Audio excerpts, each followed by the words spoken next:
देखिए, पीठासीन अधिकारी सिर्फ 2 घंटे के लिए होते हैं, 2 या 3 घंटे के लिए। उनको सिर्फ मेयर का चुनाव कराना होता है, फिर मेयर चुनी जाती है, उनको बाकी चुनाव मेयर को कराने होते हैं।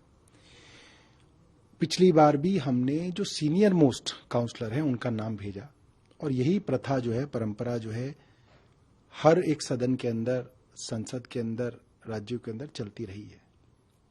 मगर एलजी साहब ने उस नाम को हटा के अपनी तरफ से सत्या शर्मा जी का नाम पीठासीन अधिकारी के लिए दे दिया। बाद में ये दिखा कि किस तरीके से उन्होंने गैर कानूनी, गैर संवैधानिक काम करने की कोशिश की, एल्डरमैन को वोटिंग राइट देने की कोशिश की, जिसके खिलाफ सुप्रीम कोर्ट ने कहा कि गलत है। मेरा मानना यह है कि एलजी साहब को इस सब चीजों के अंदर वही करना चाहिए जो परंपरा रही है। दिल्ली की सरकार उनको एक सिफारिश करेगी, और कानून ये कहता है, कॉन्स्टिट्यूशन ये कहता है कि वो उस सिफारिश से बंधे हुए हैं। अगर नहीं चाहें तो वो राष्ट्रपति को भेज सकते हैं, मगर उनको वो सिफारिश माननी पड़ेगी, या वो राष्ट्रपति साहब को भेज सकते हैं। तो ये करना गलत है। और ये कहना कि हमने जिसका नाम भेजा उसके ऊपर कोई मुकदमा है, उन्होंने कहा कि उनके ऊपर एक मुकदमा है जिसके अंदर उन्होंने 1 करोड़ रुपए की रिश्वत मांगी है किसी को टिकट देने के लिए, जो कि पूरे बिल्कुल झूठ पाया गया। और हमने पता किया तो उनके ऊपर तो कोई एफआईआर ही नहीं है, उनका नाम ना चार्जशीटेड है ना एफआईआर है। दूसरी बात, ऐसा कोई क्राइटेरिया नहीं है। अगर ऐसा क्राइटेरिया होता तो वो कानून में लिखा होता।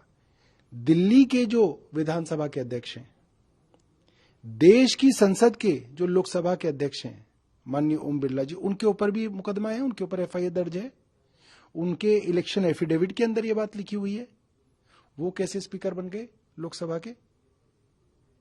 क्या उनको स्पीकर बनाने वाले राष्ट्रपति भी गलत थे? ये जो गलत परंपराओं की शुरुआत जो एलजी साहब कर रहे हैं वो ठीक नहीं है। एलजी साहब को समझना चाहिए कि ये परंपराएं, ये संविधान बहुत सोच समझ के लिखा गया है, इनको तोड़ना ठीक नहीं। अपनी तरफ से जो नाम भेज रहे हो, नाम फाइनल है?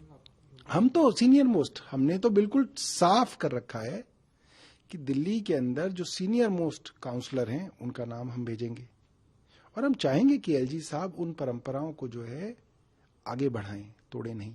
जी, इस बार भी क्योंकि आप पुरानी बातें फिर से दोबारा खारिज करके अपनी तरफ से नाम भेज सकते हैं। अब देखिए, तो एलजी साहब के ऊपर है, मगर हम अपनी तरफ से उनको यही सिफारिश करेंगे कि जो परंपराएं रही हैं उन परंपराओं को चलाएं, और उनके हिसाब से जिस पीठासीन अधिकारी को चुना गया उन्होंने किस तरीके से कानून का उल्लंघन किया, सुप्रीम कोर्ट तक ने उनके उल्लंघन को देखा और उनको रोका कि आप ये नहीं कर सकते, ये तो सबके सामने है। तो एलजी साहब की भी जिम्मेवारी है कि उन्होंने किस तरीके के पीठासीन अधिकारी को नियुक्त किया, जो जिनकी वजह से कई बार हाउस स्थगित हुआ, हाउस के अंदर नारेबाजी हुई, वायलेंस हुई, धक्का मुक्की हुई, क्योंकि एक गैर कानूनी काम कराने की कोशिश हाउस में की जा रही थी।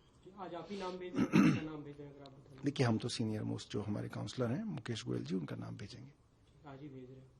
आज भेज देंगे।